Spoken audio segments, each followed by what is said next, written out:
Doon na tayo sa part na to, ate. Sa part na hindi ko pa nagagawa. Kita Mars nyo. Paano?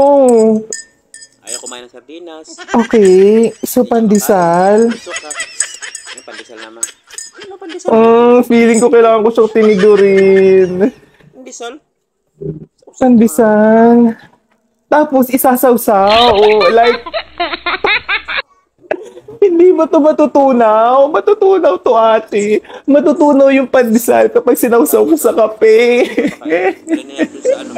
Huwag niyo naman ako pahirapan. Di ba ako nag-aalmusal? O, sige.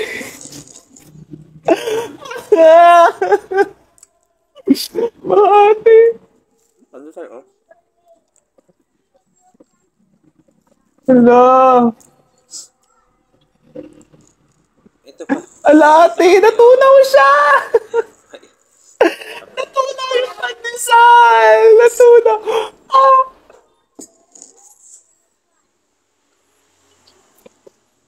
Snack time. Para na siyang sponge. Para na siyang sponge, ate. Dessert ang maga. Subukan ko ulit. Baka mali lang.